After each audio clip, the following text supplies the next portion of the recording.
In the Vatican archives, locked away for centuries, there's a diary entry that the Catholic Church wishes didn't exist. October 30th, 1501. The papal master of ceremonies writes about watching 50 prostitutes stripped naked in the apostolic palace.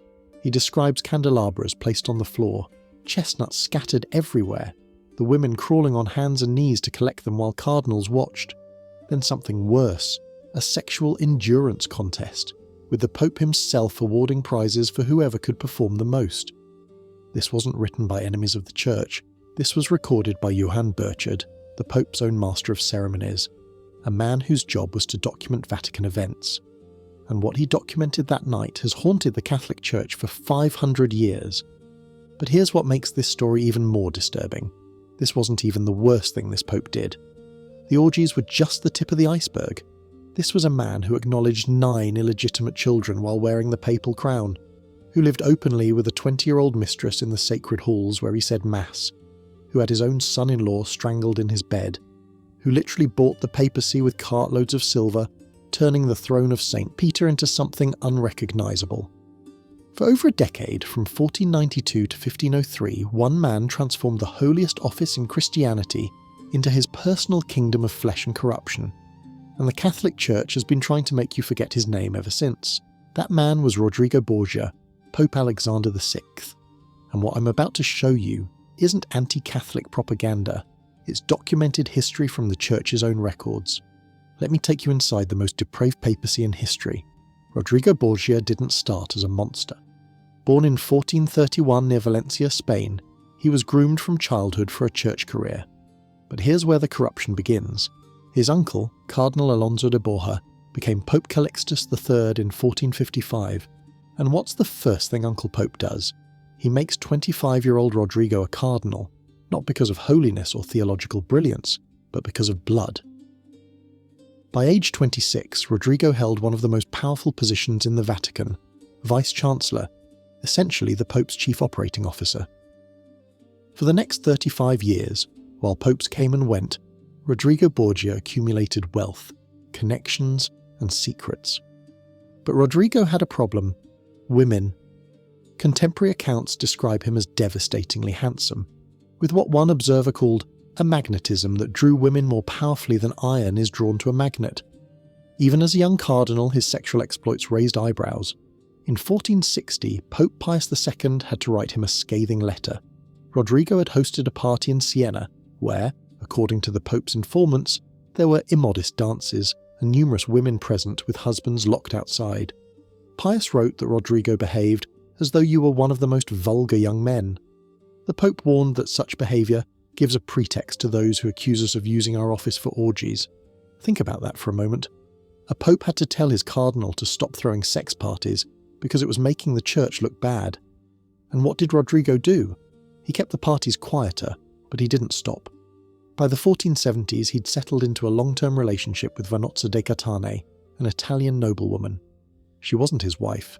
He was a cardinal, supposedly celibate. But she bore him 4 children: Cesare in 1475, Juan in 1476, Lucrezia in 1480, and Joffre in 1481. And here's the shocking part. Rodrigo didn't hide them. He acknowledged these children publicly. He even got papal bulls to legitimize them. A cardinal with an open family. It was unprecedented. Now you might think this would disqualify him from becoming pope. You'd be wrong.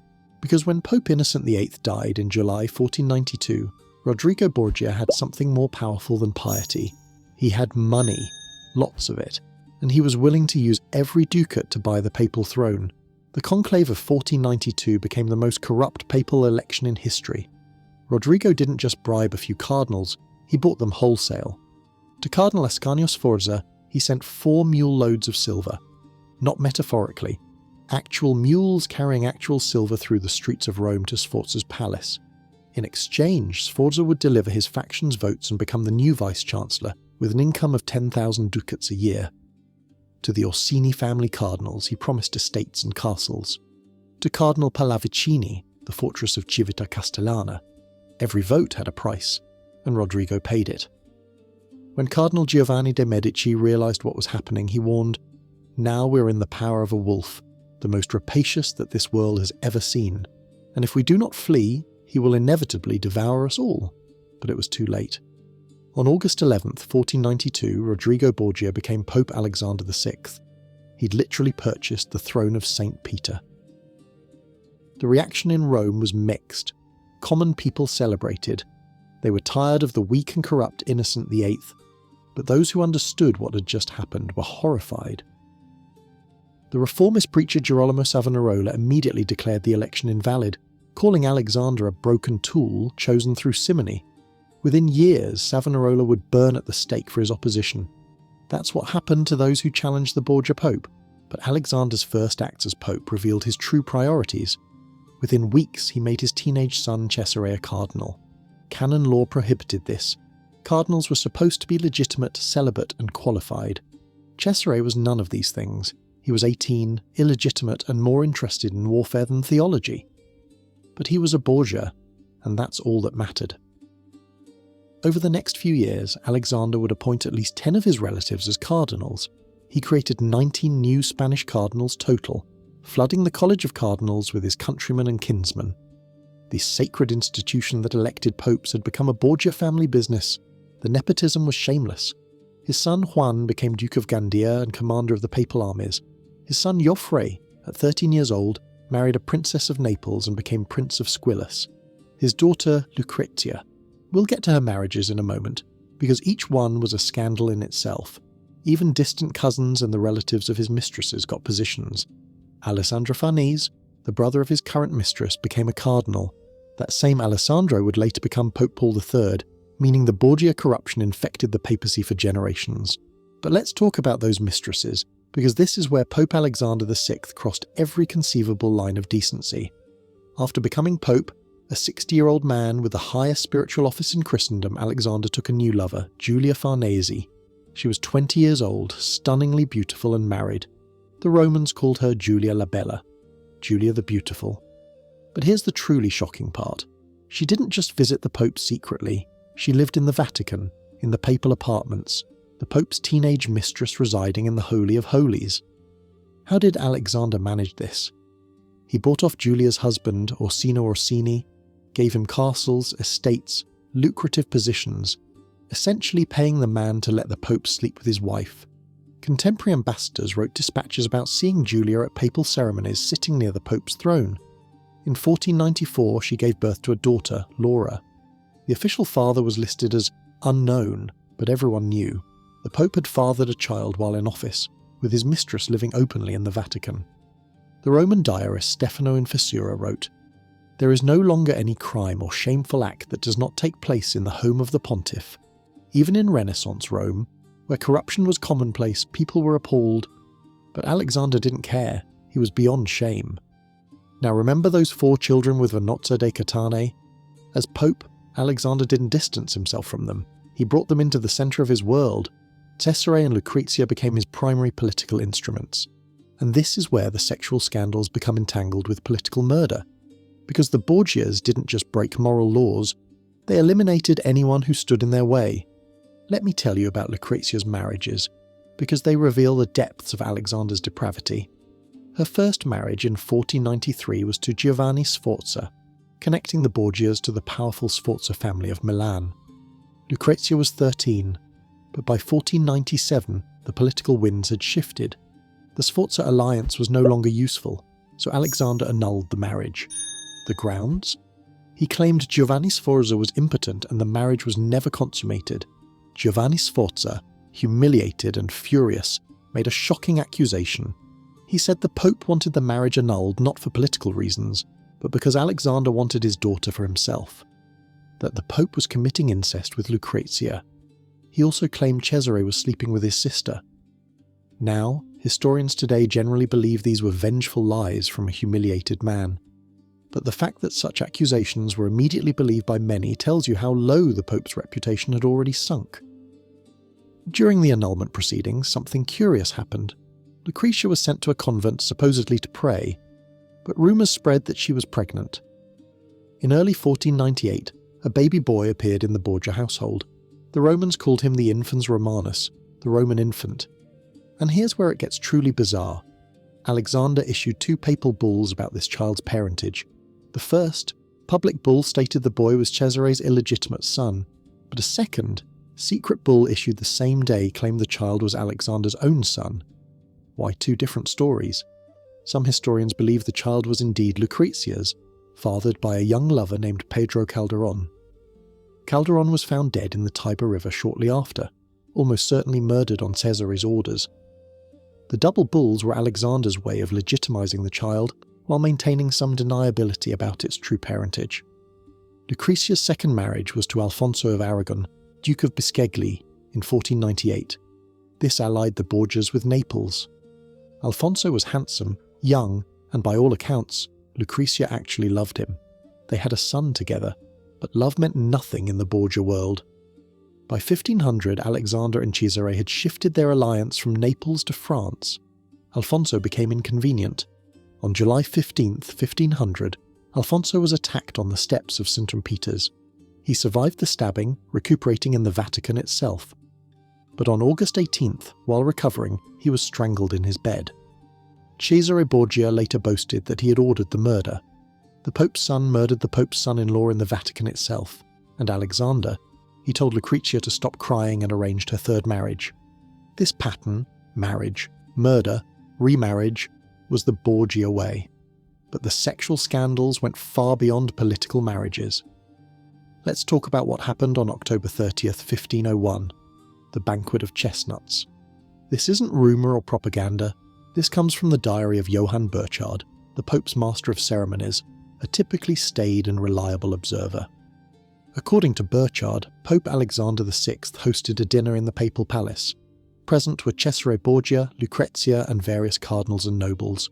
After dinner, 50 courtesans, high-class prostitutes, were brought in. They danced, first clothed, then naked. Candelabras were placed on the floor, and chestnuts were scattered around them. The naked women crawled on hands and knees to collect the chestnuts, while the Pope and his family watched. Then, Burchard writes, the guests paired off with the courtesans for a sex contest. The Pope offered prizes, silk tunics, shoes, jewellery, to the men who could perform the act most often with the courtesans. Let that sink in. The Pope, the spiritual leader of Western Christianity, the man who claimed to hold the keys to heaven and hell, was judging a sexual endurance contest in the Vatican, with his children present, encouraging orgies in the same palace where he celebrated Mass. Some modern historians have questioned whether the Banquet of Chestnuts really happened exactly as Burchard described. Maybe he exaggerated. Maybe he misunderstood. But Burchard wasn't given to wild tales. His diary is generally matter-of-fact, even boring. If he wrote it, he believed it happened. And given everything else we know about Alexander VI, is it really so hard to believe? The corruption wasn't limited to sex. Alexander sold everything. Church offices, indulgences, annulments, legitimizations, even justice itself. The Venetian ambassador wrote that the Pope sells everything for money, even justice. Want to be a cardinal? That'll be 25,000 ducats. Need your bastard child legitimized. Make an offer. Want your enemy excommunicated? Let's negotiate. The Vatican had become a marketplace where salvation was for sale. He used this money to fund Cesare's military campaigns. Between 1499 and 1503, Cesare conquered much of central Italy, creating a Borgia state. The campaigns were brutal. When the city of Capua resisted, Cesare's troops killed 6,000 citizens in a single day. The Pope celebrated these victories as expanding papal power, but everyone knew the truth. He was building a kingdom for his family. Throughout all of this, the sexual excesses continued. Courtesans came and went from the Vatican so frequently that Romans joked about it being a brothel. The Pope's banker, Agostino Chigi, hosted parties where naked women served food to cardinals. The papal court became synonymous with debauchery. Foreign ambassadors wrote shocked reports home. The French ambassador noted that young women are admitted at all hours of the day to the Pope's chambers. But here's what makes Alexander VI particularly shocking. He didn't even pretend to hide it. Previous popes who broke their vows at least maintained a facade of propriety. Alexander flaunted his children, his mistresses, his greed. When criticised, he didn't repent. He had the critics killed or exiled. Cardinal della Rovere fled to France to escape assassination. Savonarola was burned at the stake. The Orsini and Colonna families were systematically destroyed, their lands confiscated and given to Borgias. The murder of one Borgia in 1497 reveals the depths of Borgia family dysfunction.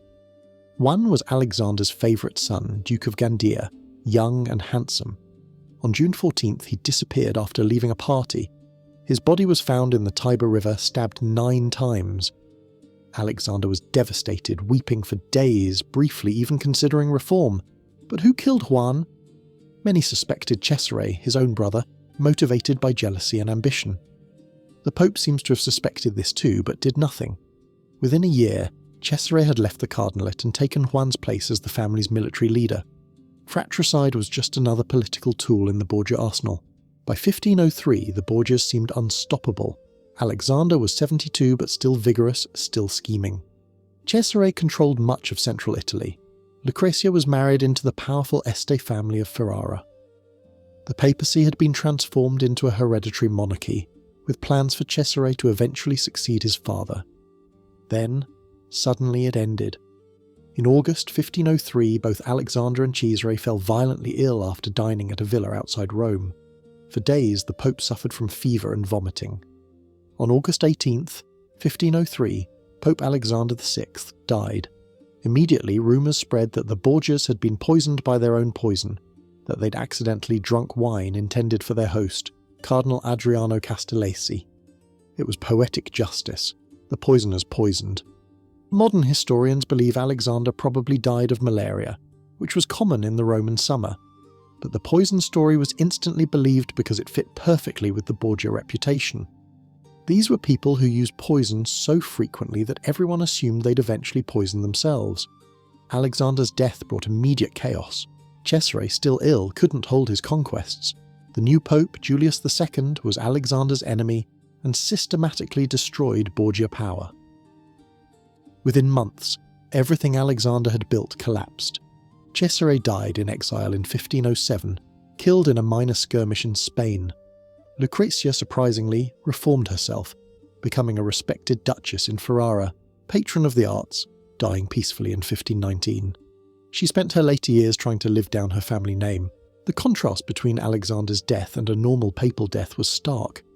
When popes die, their bodies are supposed to be venerated, displayed for the faithful. Alexander's body reportedly turned black and swelled so grotesquely that it could barely fit in the coffin. It decomposed with unusual speed, filling St. Peter's with a terrible stench. The Romans saw this as a sign of divine judgment. The devil had come to collect his own. Here's what's truly terrifying about Alexander VI. He wasn't an anomaly. He was the logical endpoint of what happens when religious authority becomes purely political power, when the church stopped being about faith and became about wealth and control. Other Renaissance popes were corrupt, but Alexander took it to its ultimate conclusion. He proved that with enough money and ruthlessness, you could buy and sell salvation itself. The reformer Martin Luther was just 13 when Alexander died, but the Borgia papacy became central to his later critique of the Catholic Church. How could the Church claim moral authority when it had been led by such a man? The Protestant Reformation, which split Western Christianity, was partly a reaction to the excesses Alexander embodied. He became the cautionary tale, the proof that the Church needed fundamental reform. Even within Catholicism, Alexander's legacy was one of shame and reform. The Council of Trent, which reshaped the Catholic Church in response to Protestantism, specifically targeted the abuses Alexander represented: simony, nepotism, clerical incontinence. Rules were tightened, celibacy was enforced more strictly, the sale of offices was forbidden. The Church was trying to ensure there would never be another Alexander VI. But here's the darkest truth: it almost worked. If Alexander had lived another decade, if Cesare had been a bit luckier, the Borgias might have turned the papacy into their hereditary kingdom. Central Italy would have become a Borgia dynasty. The spiritual authority of the Church would have become merely a tool for Borgia ambitions. Christianity itself would have been fundamentally altered. What saved the Church wasn't divine intervention. It was simple biology, disease, age, mortality. The institution survived, but the scars remained. To this day, no pope has taken the name Alexander VII, VIII, or IX.